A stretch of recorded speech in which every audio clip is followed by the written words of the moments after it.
I can defeat you now, Zurg. Don't you see, I have this special armor from Optimus Prime.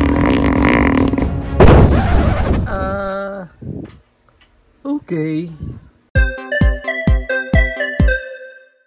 Ito nga ang toy na re-review natin for today. This is Buzz Lightyear, the movie Zurg. Ang backstory kasi nitong is nag-order ako sa Shopee. So nag-order ako sa Shopee ng isang particular toy pero hindi yun ang pinadala nung seller. So in short, I don't know kung na-scam tayo o binudol niya ako. But ang alam ko lang, iba yung toy na pinadala sa akin from Shopee. Okay, ang nangyari lang, syempre, I asked for a refund. Ni-refund naman sa akin, pero hindi na pinabalik. So, in short, nagkaroon tayo ng free toy! So, let's check muna yung details niya dito. Okay naman yung details niya, no? Maayos din naman. Even yung mga molds niya dyan. Maganda rin naman eh. Look neat naman tong toy na to. Yan, o, diba? Side niya, ganyan ang itsura niya. And sa likod, o, diba? Maganda rin eh. Although, kulang lang ng mga paint apps kasi napaka-simple lang ng paint up niya. And para sa articulation, ulo niya is naro-rotate yan 360. Ball jointed naman yata yung neck niya. So may look up siya na konti and may look down na ganyan. Pagdating sa kamay niya, yan, kaya niya mag-creed moment with arms wide open. And then, hindi niya matataas yung kamay niya kasi nakaharang ito eh. I think ang mali nila dito sa design ng toy na to is yung mga shoulder pads niya, hindi nila sinama dun sa articulation. Dapat itong shoulder pad kasama sa naro-rotate, diba? So since hindi kasama sa shoulder niya, rotation, itong shoulder pad niya, eh haharang lang talaga yan dyan, diba? So sayang. Pero pwede mo pa rin naman niya maikot ng ganyan. And dito sa elbow niya, naro-rotate din yan. Yung kanyang muscles, yan, ang kanyang elbow bend. Pagdating sa kamay, naro-rotate lang yan dyan. Ganyan. Sa mga fingers niya, wala nang any articulation dyan. Pagdating sa waist niya, yeah, may rotation din naman, which is good. Wala siyang any ab crunch. Pagdating sa legs niya, yun ang kanyang Van Damme split.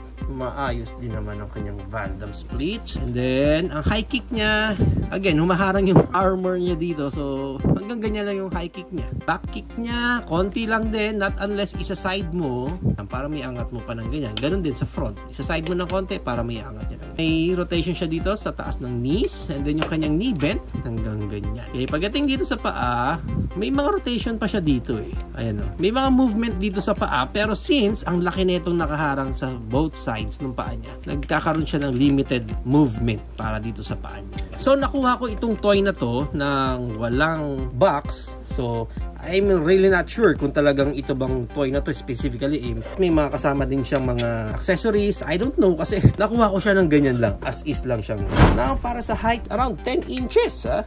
10 inches siya. Matangkad din ha. Matangkad din siya. And with that, i-compare natin siya sa ating Super Mario Bros. The movie na si Bowser. And let's compare him with our YOLO Park Optimus Primal na customize ko na.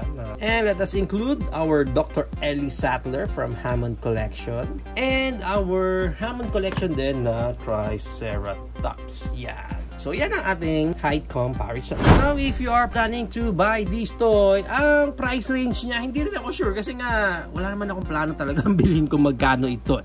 Pero, nakuha ko siya ng around 400 pesos lang. Kasi, yung toy na dapat bibilhin ko, specifically, 400 pesos yon. Pero, since mali nga yung binigay sa akin, eh, ganyang price ko siya nakuha. There you have it now guys. Ito na ang ating Buzz Lightyear Lord Zed.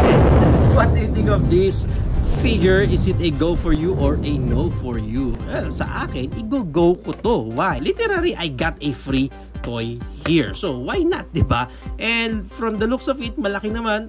10 inches na toy ito. Eh, maganda yung articulation niya. And authentic siya. So maybe ang gagawin ko, i-customize ko lang siya ng konti. I'm planning to put a cape dito sa kanya para mas lordy ang itsura niya. And then I'm planning to put some paints na rin sa kanya para hindi siya magmukhang dull lang yung mga paint niya. Pero for me, speaking with this toy specifically, I think goods na to para sa mga chikiting ninyo, lalo na kung mahilig yung mga anak ninyo sa Buzz Lightyear or specifically sa Toy Story. I think this one maganda madagdag sa collection nila.